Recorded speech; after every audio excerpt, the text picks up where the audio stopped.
Happy Friday evening, folks. The practice week is over. The rosters are set. Eagles versus Rams set to go down week 12, Sunday night. Let's talk about it. Fasten your seatbelts for the realest Eagles and Sixers YouTuber!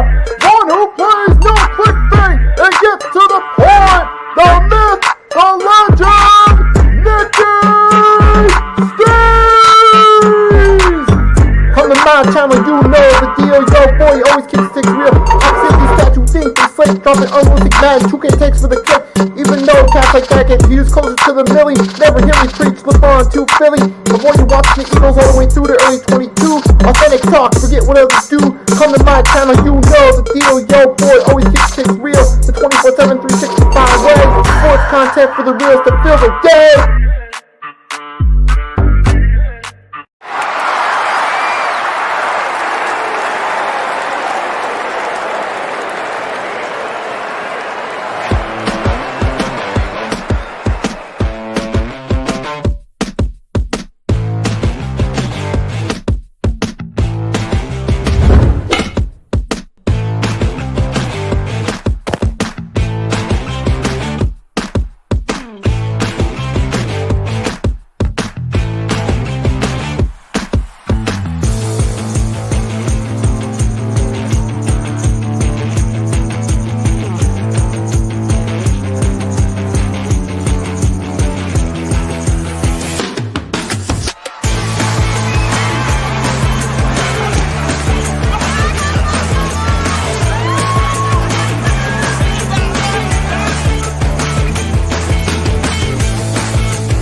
Hello, folks. Boy, Nicky Stees here. Now it's time to get into it. We got the Eagles versus Rams, week 12, Sunday night football at SoFi Stadium. For the second straight year, we traveled to SoFi to play the Rams.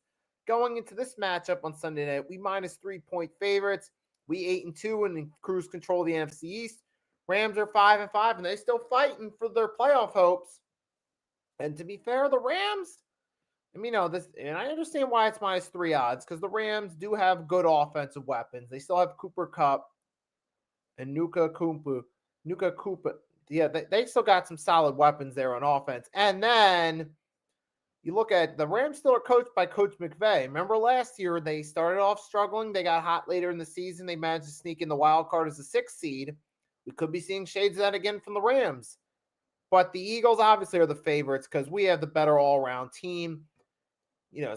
But the Rams being the competitive team that they are under Coach McVay, there is a shot they could maybe find a way to win this matchup. But we're going to talk about it. We'll go through the key matchups. Look at who's the most important, the biggest threats are, where our strengths are, where our weaknesses are, where their strengths and weaknesses lie, and we'll talk about it. But first, even though we usually don't do this on Eagles previews, we did get some big news earlier today that I haven't had the chance to talk about yet, coming from NFC East rivals. So we'll get to that real quick before we break down the key matchups. That's that the New York Giants released their quarterback, Daniel Jones. I know, it's hard to believe that on Eagles stream we're talking about a division rival, but we're just going to keep it brief right here. Daniel Jones wanted to part ways with the Giants. The Giants just said, you know what? Let's just part ways. We already knew they were moving on from him anyway. And they knew he wouldn't be a good trade. He wouldn't have good trade value. So they just said, okay, if he wants his release, that's the way to just get out of this contract. We don't have to worry about finding an appropriate trade partner when he has low trade value. We can just part ways with him, eat that cap hit, move on going forward. And we knew that contract they gave him in 23 offseason was a mistake. I said it last year during the offseason when I was talking about free agency. Even one of my bosses in my job as a Giants fan thought they should have kept Saquon over him. And now, here we are a year later, who's got Saquon Barkley? That's right, Philadelphia Eagles. We got Saquon Barkley now. And we're in a position headed into week 12 where we're 8-2 going against the Rams. Giants are the bottom league looking at a top 5 pick. And they just released the guy they paid 2023 offseason in Daniel Jones. I knew it was going to be bad, but karma strikes struck the Giants big in this one. I mean, I don't want to talk too much because this is an Eagles stream, but all I'm going to say is we knew it was a bad move at the time when they gave Jones that contract, and it's officially been proven today. So, nice going, Giants. The only good thing is you were able to get rid of him. You didn't have to worry about a trade partner. And now you can move on to the future. But let's get back to the Eagles and Rams. That's what we're here to talk about. Like I said, the Eagles are the favorites in this matchup, but it could be a competitive matchup. We know the Rams have themselves a solid team. They have themselves some good pieces, so let's talk about it. First, we got some major news to talk about. DeVonta Smith, unfortunately, has been ruled out for this matchup with a hamstring injury. So that's going to be tough right there. We still got A.J. Brown in the lineup, not to worry. So at least we're not down both our guys, but it's concerning me because remember earlier in the season when we were missing both Smitty and Brown, we saw the offense struggle. Now, in this case, we still got A.J. Brown. He's clear to go, but one of our main weapons we relied on is out. And don't underestimate DeVonta Smith's value. Remember that Jaguars game later in the game when the Jags made it more competitive, DeVonta Smith had a few big catches on one of our touchdown drives that helped us out, including a big catch in the back of the end zone. So don't underestimate Smitty's value. So even though we still got A.J. Brown, a game without him, especially against a team like the Rams, that could be a big factor in this one, especially since the Rams have their two main receivers, Nacua and Kupp, active for Sunday. That could play a big difference in the offensive side. So even though it's just one game, this is still a serious. Okay, I know I spelled Devontae wrong, but yeah, it's still gonna be a serious deal though. Not having DeVonta Smith. I mean, A.J. Brown will still be there, but who are you going to go to next? You can go to Dallas Goedert, but he doesn't have that explosiveness that DeVonta Smith does. I mean, no offense, but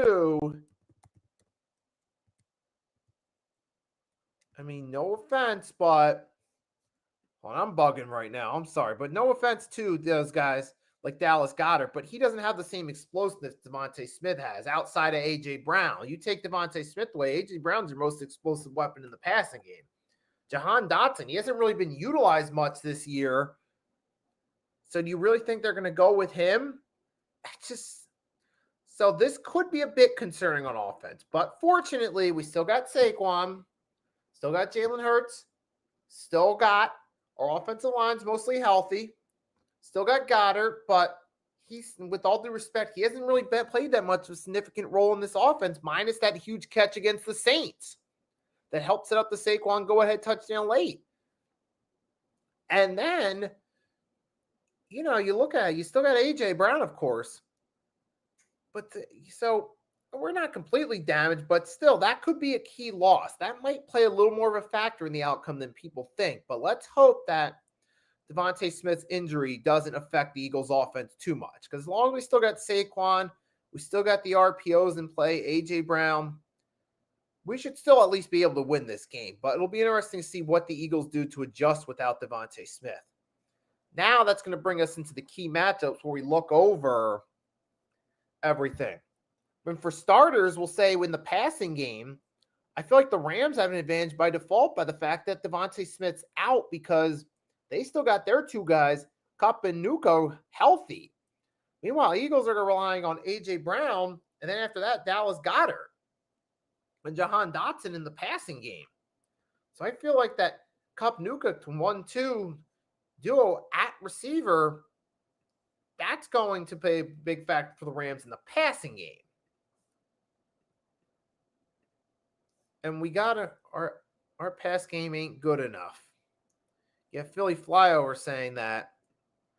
And right, I understand that right there. Yeah. However, on the flip side, we do have the stronger run game, especially with Saquon and Hurts in the Rams. That's going to be our key factor in this matchup on offense to moving the ball downfield and scoring. So, yes, I do feel like the Rams have the advantage over us in comparison in the passing game, especially without DeVonta Smith. Because even we look at Cooper Kupp, he's been, and Nacua, they've been on a roll. I've actually got notes right here. I'm going to share this with you guys. So let's go back to 24th against the Vikings. Kupp, 5 catches, 51 yards, a touchdown. Nakua, 7 catches, 106 yards, touchdown. Seahawks on the third. 11 catches, 104 yards for Kupp. Nakua, 1 catch, 11 yards.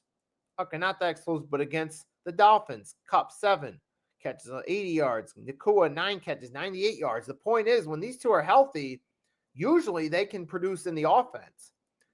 So that's something, a big test there for our defensive backs. And for Quinyon Mitchell, I'm not really worried. This is just another opportunity for him to prove himself. Because Quinyon Mitchell, folks, has been on quite the run. And now we tie that into the matchup of the Rams wide receivers versus the Eagles defensive backs.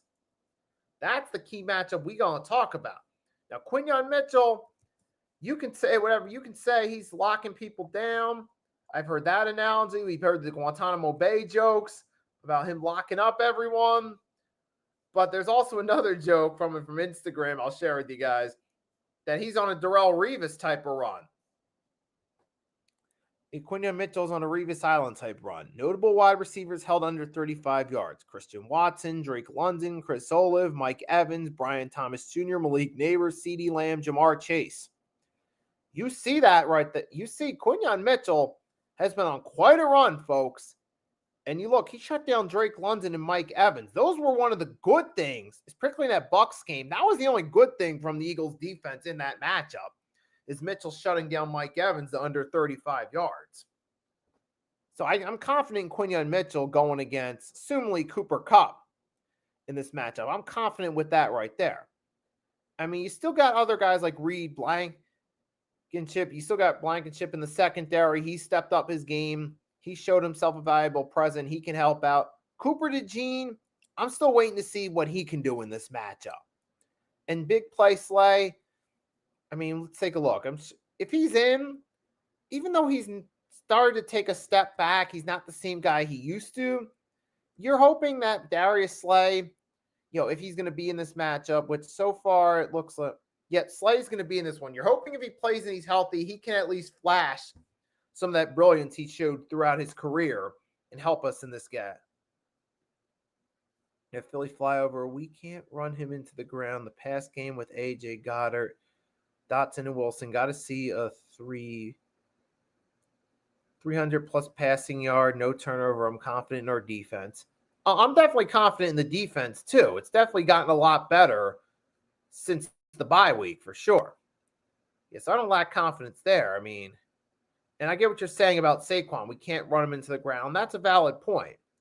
We have to have some balance in the offense. Yes, we can utilize Saquon. As long as he's healthy, we certainly will. But valid point. We got to utilize, guys like AJ and Goddard. And we know with Devontae Smith being out, AJ is going to be the main target in the passing game. And we know in the run game, Jalen Hurts is the secondary option too. But as far as I'm concerned, we're obviously still going to use Saquon, though. For sure. I mean, I understand you're concerned about we're using him too much, but when you got a running back that's that workhorse running back that's dominating that defenses can't seem to stop, what are you going to do if you're the Eagles? Obviously, you're going to hand them the ball for sure. But I get your point. Yeah, we got to, part of that's why we utilize Hurts in the run game as well. And then, of course, you have AJ. And in this case, we're going to have to find ways to get Goddard. And we got to get Jahan Dotson more involved in this one. That I will say that's a point too. I mean, even though he's obviously not going to be the main guy, I don't see Jahan Dotson doing anything to light the world on fire. But he did have a solid catch against the Commanders. He's had a few decent catches when utilized. So I feel as though if we utilize Jahan Dotson in this matchup, he could actually give us a little bit of a spark in the passing game. Obviously, he's not going to light the world on fire. He's not going to be able to replace Devontae Smith in this matchup. He's not the same receiver Smith is. But if we utilize him, he could at least give us something in the passing game to help with that spark. And that ties us into the other key matchup, our passing game versus the Rams secondary. The Rams don't have the flashiest secondary in the world. And this is where A.J. Brown, trusting him, comes into hand, obviously, to get something done. Another way to work around this, try to work the passing game to Jahan Dotson's strengths. Get him a little bit involved. Obviously, yes, you're absolutely right. I see both sides personally. I'm going to the Panthers game in Philly. I stayed up a long time. Two to go. So I'm biased to keep Barkley healthy for that game. Gotcha, and that's a fair point. Definitely, because if you've been waiting for a while, you looked as soon as you saw the opportunity to go to an Eagles game, you were looking forward to seeing Saquon play. Obviously, I understand. You definitely want to make sure you get your money's worth and actually see the newest guy of the roster that you wanted to see play. And obviously, definitely. And we as some fans, not to take away from you going to the game, but we as fans, we all want to see him play. Of course we do. Whether we watch it on TV or we go into the game, we all want to see Saquon play. It's going to... Yeah, obviously, that'll tie more. The next comment was going to tie more into my keys to victory, but keep it going, though. The passing game, got to try to get Dotson a little bit involved more. In Dallas Goedert, we can utilize them a little bit.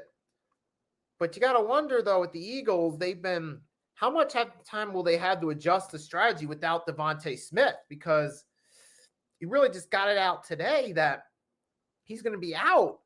So you got very little time to prepare. I mean, that's good. So that's going to be a tough one right there. Now, some of the other key matchups now, let's see, you got those. So obviously we went through, it's the Eagles secondary versus the Rams offense. You got our passing game versus their passing game. Obviously, you got the Rams offensive line versus the Eagles defensive line. What's interesting about this is the Rams are going with a new look as of lately. They have a rookie center, Beox Limmer. And I saw, it was from NBC Sports Philadelphia. All right, Philly Flyover. Thanks for the sub. Appreciate your support. I'm glad you're enjoying this stream thus far. I'm glad you stopped by I hope you're enjoying your Friday night. So thanks for the support. It's very well appreciated. And within the Rams, I'll share the link to the article in the chat real quickly because I read an article. It was from NBC's Philly. It was previewing this matchup. Give me one moment. I'm going to share it to NBC's. And they pointed out that the Rams only gave up 5 pressures against the Patriots. But with all due respect, we're talking about a Rams team with a new offense, with a few new pieces on the offensive line that they were going against the Patriots. Now they're going against the Eagles, who are a better all-around team.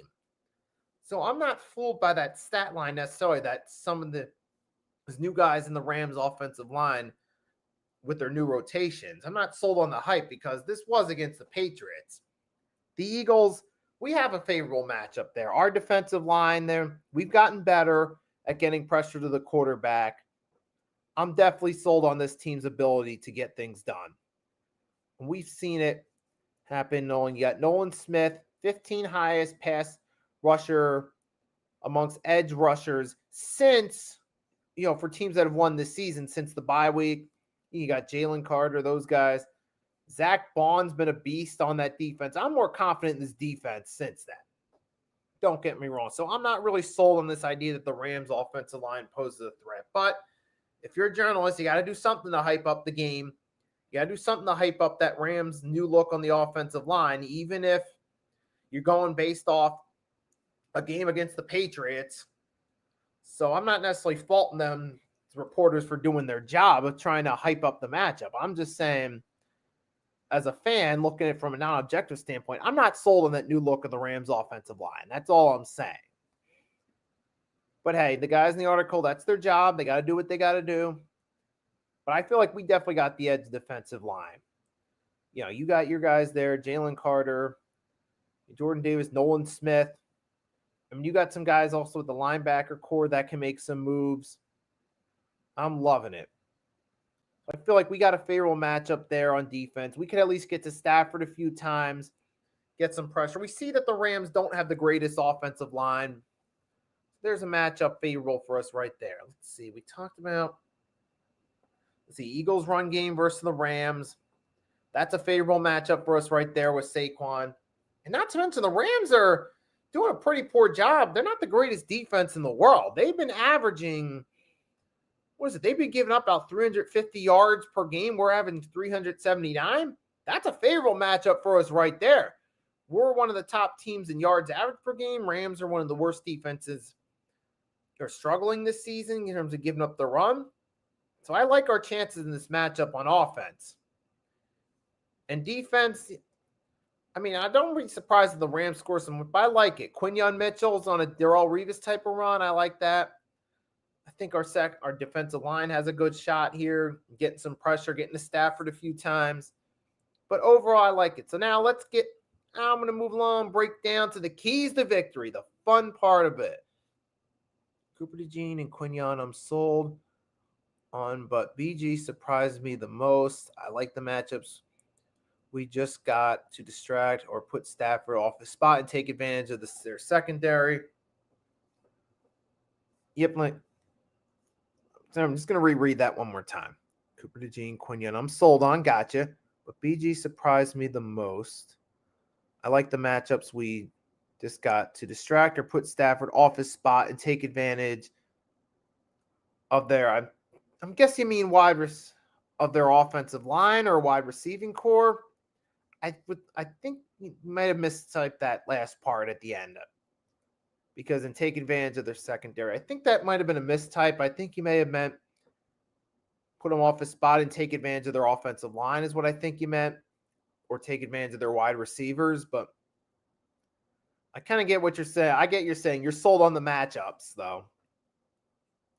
And the keys to victory for me, one of the main keys in this one, obviously, no turnovers. Let's just keep, we saw them early on in the season when we turned the ball over. We struggled in games. Even against the Packers, we won, but we had a few turnovers that made it a lot closer than it should have been.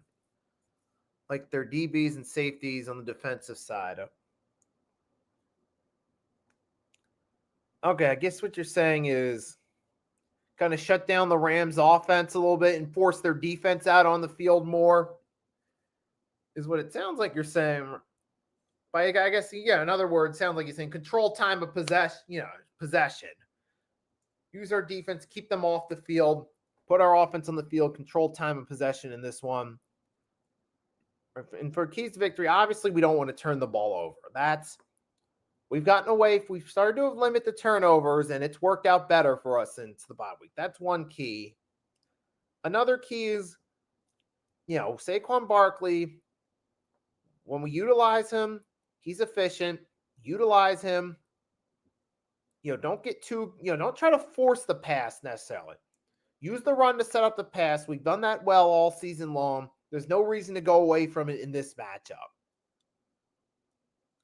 And the next key to victory, another key to victory is obviously, I think we got to get off to a hot start in this one because we've seen all throughout the season, we haven't really gotten off to that hot start yet. That I feel like if we just, gotcha, yep. I feel like if we can just get off to that hot start, which we haven't done all season, just imagine it'll make the games just so much easier because the one thing is those slow starts in games gives us as fans nerves early on. We're like, oh boy, this could be a long game. Oh boy, we're struggling here. Like I remember 2 weeks ago against the Cowboys, like, oh my gosh, this is going to be a struggle here until we turned it up late in the first half and that carried over into the second half. Or when it came to like the Washington game, we're thinking, oh my gosh, what's going on right here? But yeah, we got to get off to a hot start as well. Another key to victory, we get off to a hot start and just get on there, maybe get 7 points, maybe get 2 field goals in the first quarter. That could help set the tone for the game even further. It's another good, so that's something else we want to do that we haven't done all season. Like if we can just score early, just imagine how efficient that can make us. Another key to victory, just Jake Elliott's got to make his points. Just kick those field goals. I mean, I understand he had a bad game, but hopefully leave that behind us. He'll be playing in a dome where he doesn't have to worry about winds or any other factors. Hopefully he can just have himself a good game and leave that behind him. Another key to victory, let's get some pressure on Stafford. Do something. Bring the heat. We know that the Rams don't have the greatest offensive line in the world, but if we can get some pressure on them, take him down a few times, that can limit the Rams' efficiency in the offense, limit his ability to get to his receivers. And that could be another factor in this one. Another key, Quinyon Mitchell's got to shut down his guys. I mean, in this case, seems like it's going to be Cooper Kupp, but if Quinyon Mitchell can keep balling like he's been, kind of on a bit of a Darrelle Revis streak, excellent. That's another key bit. That's another advantage in this matchup. Well, those are my keys to victory. If anyone wants to add any additional keys to victory, you're more than welcome to in the chat. Or if you're watching this on the replay, you can leave a comment in the comments either way and let me know additional keys to victory if you want. And before we go off the air, I'm going to give you a few score predictions. You guys are also welcome to drop your predictions as well. For this one, I'm going to go Eagles 27, Rams 21, because, I mean, the Eagles, we've been doing a good job, right? I mean, the Rams, I wouldn't put it past the Rams to at least make this a competitive game. I mean, we saw the Commanders last week gave us a little bit of a run for our money, but we still found a way to win and control most of the game. I think something similar could happen here with the Rams. Maybe they do give it a big run for our money. You know, they have the home field advantage, but Eagles fans travel well, so will they really have the home field advantage? But I feel like they'll at least make it competitive, but we'll still do enough to control the game, find a way to win. I do feel like not having Devontae Smith will take a little bit of the edge from our passing game. Jalen Carter and Sweat have a big game, and Jalen Hurts at least has a solid game. 31-13. I mean, yeah, if we can shut down the Rams and just bulldoze through them, yeah, we could easily do that. I mean, I'm leaning more toward a bit of a more competitive game because even though we still have most of our pieces, I feel like the passing game without Devontae will take a slight dip. I'm not saying I'm not confident, but I do feel it'll take a slight dip. I still think the run game is going to be good. A.J. Brown in the game. He'll be the go-to receiver. We'll still get down the field and score points. And the Rams, I mean, they'll probably get some points on the board. I mean, they still have two of the top receivers in the game. They have one of the best 1-2 duos. They'll still find a way to get downfield and score some points. So it might be competitive, but Eagles should still get the W. I mean, 27-21, that could also be an indication of a slow first half start, which I hope doesn't happen. But realistically, we know it does happen. So we got to keep that in mind. But we will see. Either way, I got the Eagles winning this matchup. So we talked about the game. All I can do at this point is do the same that everyone else is doing. Just sit back, wait to see what happens. Hope that the Eagles do what they're supposed to do, get the dub, move to 9-2. Then we'll come back, talk about it next week, sometime Monday. So with that being said, everyone that tuned in, thanks for watching. Hope you enjoyed this stream. That's fair, but I have a gut feeling Jaden Carter will be a monster versus the Rams like last year with worse coaching. But oh yeah, right. Yeah, because Jalen Carter, right, himself a good game with the Sean Desai, Matt Patricia defense. And this is definitely a much better defense this year, or much better coach defense, I should say, with less talent. So, yeah, but there's but we will see ultimately how the game plays out. As long as the Eagles win, that's what matters most. That'll make us happy. If we lose, that'll leave, depending on how we lose, either it can make us frustrated or a slight bitter taste, but I don't think that's going to happen, though. But we just got to wait for the game to be played, see what happens. Come back, talk about sometime early next week. All right, yep. All right, yep. I mean, I have my Twitter. You can always DM me at, which if you haven't followed me over there yet, I'll drop the link to that in the chat real quick. Give me one moment. So you can hit me up and follow me. Here you go. There you go. There's the link to my Twitter. Right there. Anyone can always DM me there if you want to. So with that being said, everyone, thanks for tuning in. I hope you enjoyed this. Have a great Friday night or Saturday, depending on which time you're watching this. Fly, Eagles, fly. Let's get this dub. And until next time, peace.